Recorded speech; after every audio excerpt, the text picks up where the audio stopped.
ओम नमो भगवते वासुदेवाय।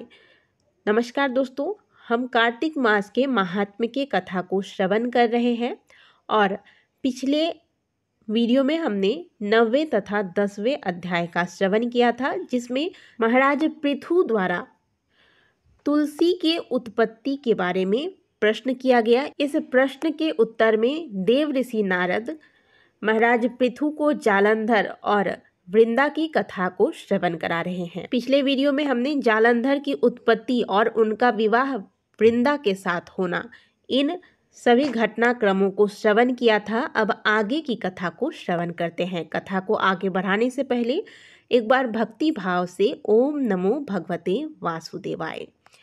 एक बार सागर पुत्र जालंधर अपनी पत्नी वृंदा सहित असुरों से सम्मानित हुआ सभा में बैठा था। तभी गुरु शुक्राचार्य का वहां आगमन हुआ। उनके तेज से सभी दिशाएं प्रकाशित हो गई।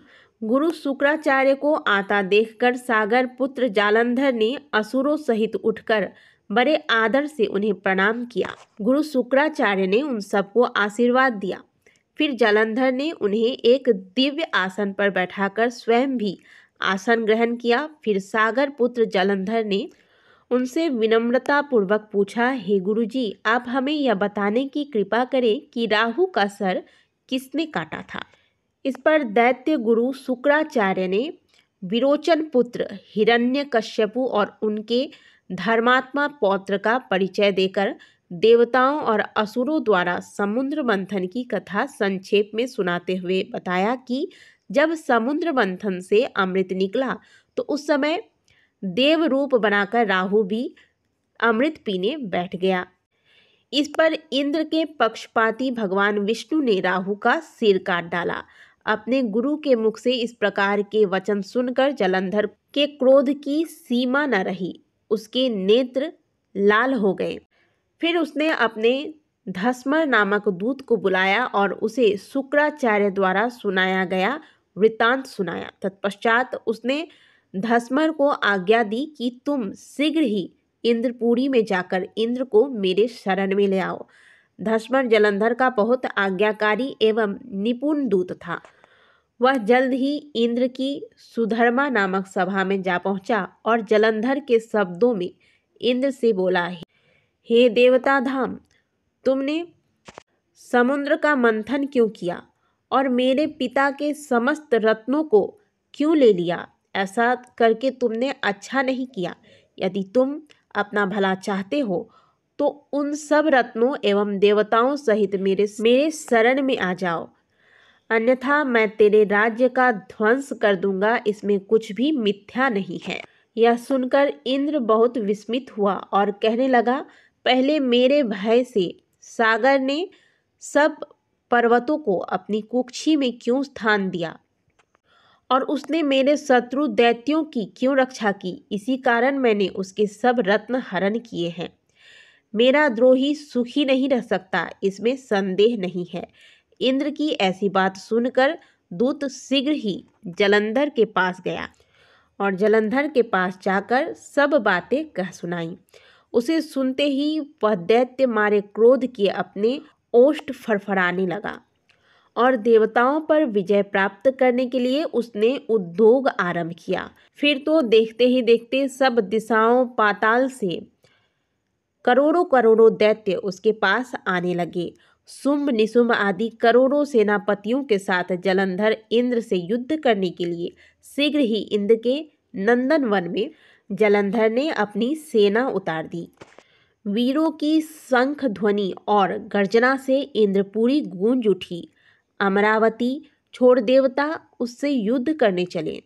बहुत भयानक मार काट हुआ।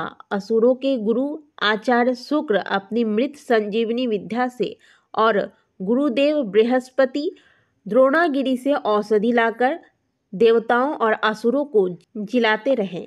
इस पर जालंधर ने क्रुद्ध होकर गुरु शुक्राचार्य से कहा कि मेरे हाथ से मरे हुए देवता जी कैसे जाते हैं? जिलाने वाली विद्या तो आपके पास है।